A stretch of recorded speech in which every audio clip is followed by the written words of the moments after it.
Hello दोस्तों, कैसे हैं आप सब। आपका स्वागत है प्रभु दर्शन में।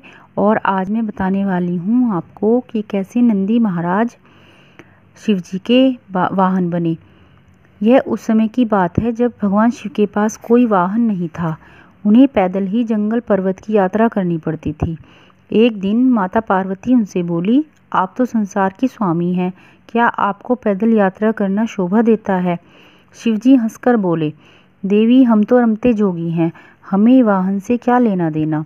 भला साधु भी कभी सवारी करते हैं। पार्वती जी दुखी होकर बोली, जब आप शरीर पर भस्म लगाकर बालों की जटा बनाकर नंगे पांव कांटों के रास्ते पर चलते हो तो मुझे बड़ा दुख होता है।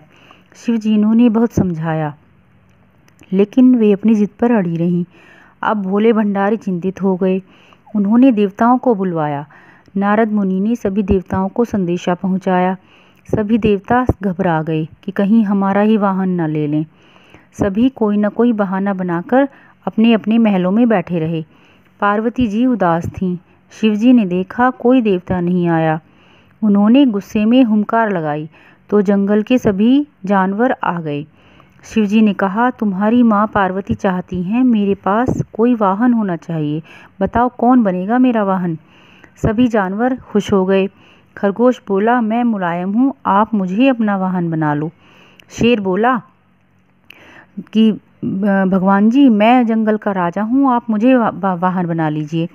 हाथी ने कहा, मैं वाहन बनूंगा, मैं गर्मी में महादेव जी को अपनी सूंड में पानी भरकर नहलाऊंगा।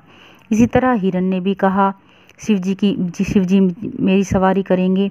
इसी तरह सभी जानवरों ने आग्रह किया महादेव जी की सवारी बनने के लिए।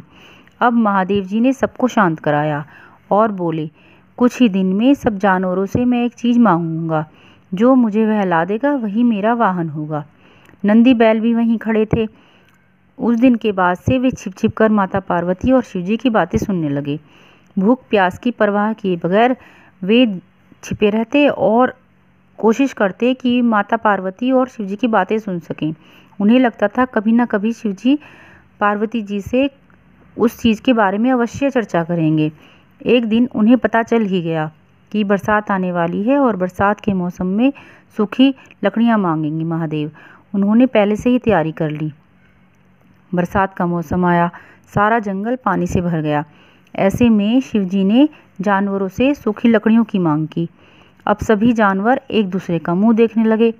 नंदी जी गए और बहुत सारी सूखी लकड़ियां उठा लाए। भगवान शिव जी बड़े प्रसन्न हुए। उन्हें पता था कि नंदी ने उनकी बातें सुनी हैं, फिर भी उन्होंने उनकी लगन और भक्ति देखकर उन्हें अपना वाहन चुन लिया। अब सारे जानवर शिव जी और पार्वती जी और नंदी महाराज जी की जय बोलते हुए अपने घर को लौट गए। तो बोलिए जय माँ पार्वती, जय भोले भंडारी, जय नंदी बाबा जी की।